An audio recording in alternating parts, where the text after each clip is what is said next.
question about how Catholics rationalize the existence of Adam and Eve to go away to the back of original sin and us inheriting original sin when we didn't really do anything to begin with, kind of like a guilty of association thing. Then also how with evolution, how do we believe in Adam and Eve? Did God just kind of plant a soul arbitrarily in a certain point of the development of species? And I'm not really sure how Catholics view that and how someone who does believe in evolution can rationalize original sin and Adam and Eve and things like that.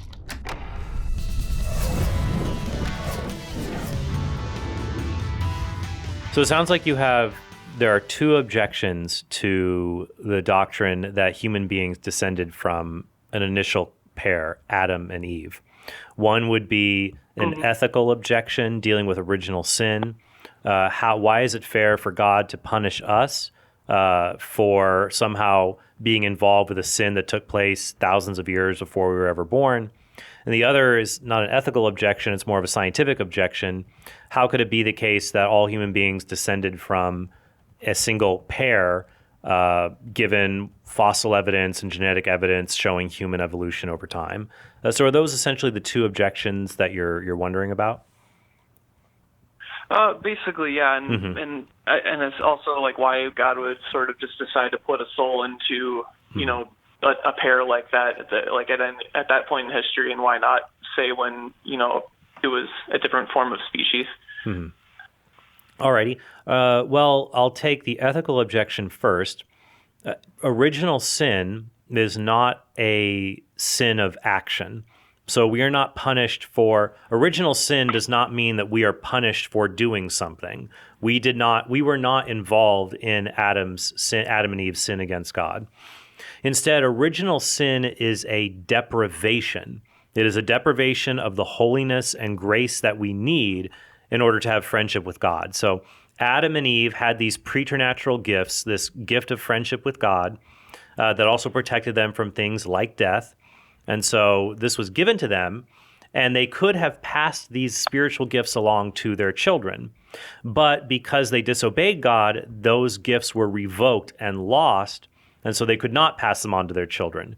So their children suffer, but they are not punished.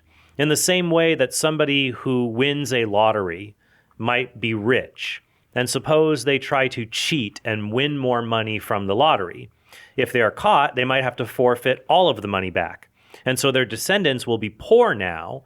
The descendants are punished indirectly. They're not punished legally, but they suffer as a consequence of what their ancestors have done. And that's similar with human beings when it comes to original sin. So that would be the answer to the ethical objection. The other is a genetic question. How could it be, coming from human beings? Your specific question seemed to be, why would God choose to give, because some people will answer the question by denying the traditional account of human evolution.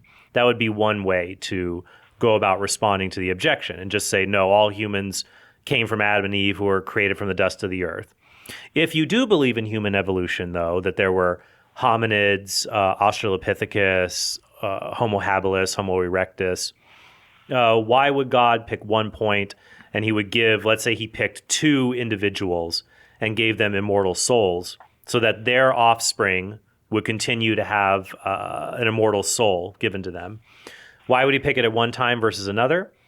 Well, God might not have a specific reason, except that at that point in human evolution, the human body had a large enough brain and sophisticated enough brain to engage in rational thought, to come to a knowledge of God, to have things like language, religious expression.